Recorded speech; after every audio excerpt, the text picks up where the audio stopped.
So welcome dear students and viewers. Today we are going to discuss equality in Indian democracy. आज हम discuss करने जा रहे हैं topic equality in Indian democracy. India की democracy में इक्वालिटी को डिस्कस करना है. तो ये वाला जो पार्ट है ये भी चैप्टर इक्वालिटी से लिया गया है, जिस चैप्टर को हमने 3 हिस्सों में डिवाइड किया, part 1, part 2 and part 3. Part 1 हमने ऑलरेडी डिस्कस किया हुआ है, जिसमें हमने शांता कांता की स्टोरी पढ़ी. पार्ट 2 भी हमने ऑलरेडी डिस्कस किया हुआ है, जिसमें हमने 2 स्टोरीज को डिस्कस किया था, वाल्मीकि और अंसारी की स्टोरीज को. तो दिस इज द पार्ट 3. इसमें हम पढ़ने जा रहे हैं equality in the Indian democracy. So the Indian constitution recognises every person is equal. This means that every individual in the country, including male, female, person from all caste, religion, tribes, educational and economic backgrounds are recognized as equal. India constitution जो है किस चीज को recognize करता है? Each and every person are equal. कि हिंदुस्तान में रहने वाले जितने भी शहरी हैं सारे के सारे लोग जो हैं बराबर हैं. इसका मतलब यह हुआ कि the individuals who are residing in this country, whether they belong from male or female, whether they are poor or rich, whether they belongs to any caste, whether they belongs to any religion, whether they belongs to any educational and economical background, are recognized as equal. तो चाहे वो किसी भी cast से ताल्लुक रखता हो, चाहे वो किसी भी रिलीजन से ताल्लुक रखता हो, चाहे वो कोई भी इकोनॉमिकल बैकग्राउंड से ताल्लुक रखता हो, मतलब रिच हो या पुअर हो, चाहे वो कोई भी एजुकेशन उस बैकग्राउंड से ताल्लुक रखता हो, चाहे वो मेल हो या फीमेल हो, तो कोई भी बैकग्राउंड हो उस इंडिविजुअल का, सारे के सारे जो इंडिविजुअल्स हैं they are equal, they are treated equally. किसी भी बेसिस पे उनके साथ किसी भी किस्म का भेदभाव या डिस्क्रिमिनेशन नहीं होना चाहिए.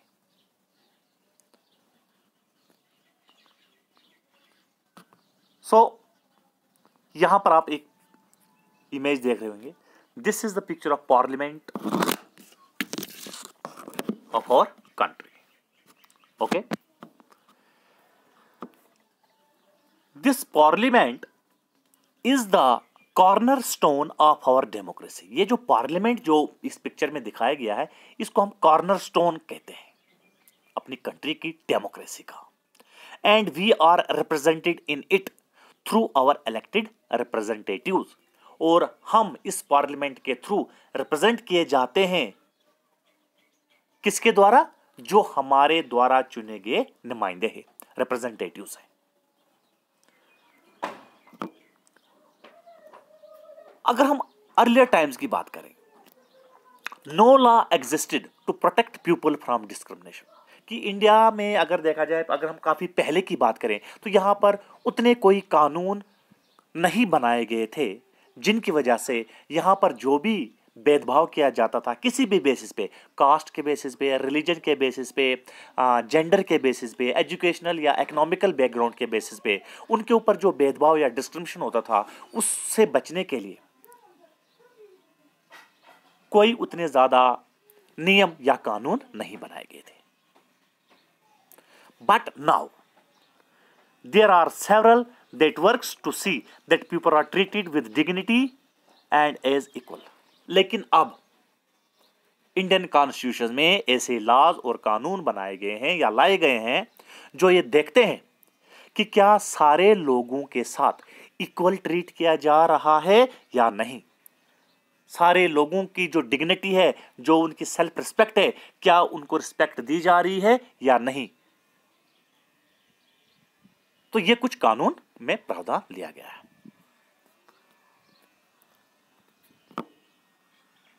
This recognition of equality includes some of the following provisions in the constitution. तो ये जो रिकॉग्निशन है कि इक्वालिटी किसी भी बेसिस पे यहां के सिटीजन के बीच में क्या होनी चाहिए, इक्वालिटी होनी चाहिए. तो इसको अमल में लाने के लिए इंडियन कॉन्स्टिट्यूशन में कुछ प्रोविजंस लाए गए. अब वो प्रोविजंस क्या है? फर्स्ट प्रोविजन कहता है कि every person is equal before the law. Indian society में जो भी रहने वाला इंडिविजुअल है, चाहे वो किसी भी बैकग्राउंड से बिलोंग करता हो, each and every person is before the law, equal before the law. इसका मतलब क्या हुआ? It means, what this means is that every person from the president of India to a common person, from a rich to poor, has to obey the same laws. इसका मतलब यह हुआ कि India का चाहे वो फिर वो प्रेसिडेंट हो या फिर इंडिया का कोई आम आदमी हो, चाहे वो मेल हो या फिर कोई फीमेल हो, चाहे फिर वो अमीर हो या फिर वो गरीब हो, या वो किसी भी कास्ट से बिलोंग करता हो या वो किसी भी रिलीजन से बिलोंग करता हो, all persons are equal before law. कानून के सामने ये सारे के सारे इंडिविजुअल्स क्या है? इक्वल हैं, बराबर है। किसी भी तरह से किसी के साथ भी कोई भेदभाव नहीं किया जाना चाहिए। एक प्रोविजन हमारे कॉन्स्टिट्यूशन में लाया गया। नेक्स्ट क्या कहता है? नेक्स्ट कहता है यहां पर, no person can be discriminated against on the basis of their religion, race, caste, place of birth और वेदर दे आर मेल और फीमेल। सेकंड प्रोविजन क्या है हमारे कॉन्स्टिट्यूशन में? कि कोई भी इंडिविजुअल के साथ कोई भी भेदभाव नहीं होना चाहिए। किसके बेसिस पे? चाहे कास्ट के बेसिस पे, रिलीजन के बेसिस पे, प्लेस ऑफ बर्थ के बेसिस पे, रेस के बेसिस पे या जेंडर के बेसिस पे, मेल या फीमेल के बेसिस पे, कि इनके बेसिस पे किसी भी इंडिविजुअल के साथ, किसी भी सिटीजन के साथ जो है किसी भी प्रकार का कोई उत्पीड़न, डिस्क्रिमिनेशन या भेदभाव नहीं किया जाना चाहिए। This is the second provision. Third provision क्या है? Third provision, every person has access to all public places including playground, hotels, shops and markets. Each and every person, Hindustan का हर एक और रहने वाला शहरी, उस शहरी को जो भी पब्लिक प्लेसेस हैं उनको एक्सेस करने का, उनको इस्तेमाल करने का जो है इक्वल राइट है। चाहे फिर वो मार्केट हो, शॉप हो, होटल्स हो, प्लेग्राउंड हो, स्कूल हो, हॉस्पिटल हो, कोई भी ऐसी पब्लिक प्लेस, तो किसी भी पब्लिक प्लेस पे किसी भी शहरी को जाने का या उस प्लेस का इस्तेमाल करने का जो है इक्वल राइट है। किसी को भी जो है उसको, किसी से भी यह राइट जो है छीना नहीं जा सकता। उसके बाद, all persons can use publicly available wells. तमाम के तमाम इंडिविजुअल्स, तमाम के तमाम लोग जो पब्लिकली अवेलेबल जो चीजें हैं, जो फैसिलिटीज हैं, जैसे वेल्स, रोड, बाथिंग गार्ड्स, इन तमाम चीजों का इस्तेमाल करने का इक्वल राइट है। और एक और प्रोविजन है फोर्थ, अनटचएबिलिटी हैज बीन अबॉलिश्ड। छूतछात जो कि पहले के जमाने में, पहले के दौर में बहुत ज्यादा डोमिनेट था हमारी इंडियन सोसाइटी की, अगर हम बात करें तो उस अनटचएबिलिटी को जो है इन प्रोविजंस के द्वारा जो है अबॉलिश किया गया, जो है खत्म किया गया। Now there are two ways in which the government has tried to implement the equality. अब गवर्नमेंट की तरफ से भी कोशिश की गई कि इस इक्वालिटी को जो है प्रैक्टिकल इंप्लीमेंट कैसे किया जाए। उसके लिए गवर्नमेंट ने दो तरीके अपनाए।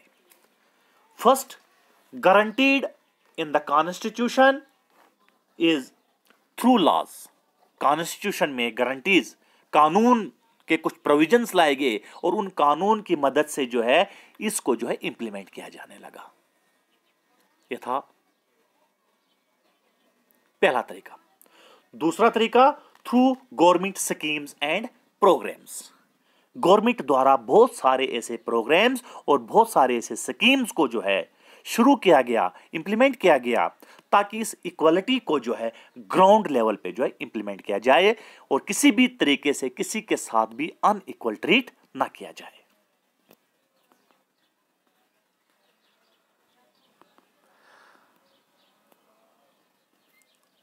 So जैसे कि अगर हम गवर्नमेंट की स्कीम की बात करें, गवर्नमेंट ने बहुत सारे ऐसे स्कीम्स स्टेट लेवल पे या सेंटर लेवल पे शुरू किए। उनमें से एक स्कीम थी mid day meal scheme through SSA Sarva Shiksha Abhiyan. Mid day meal scheme में जैसे कि आप यहां पर इस पिक्चर में देख रहे होंगे किस तरीके से बच्चे जो है खाना खा रहे हैं। मिड डे मील स्कीम जो है one of the step taken by the government includes the mid day meal scheme.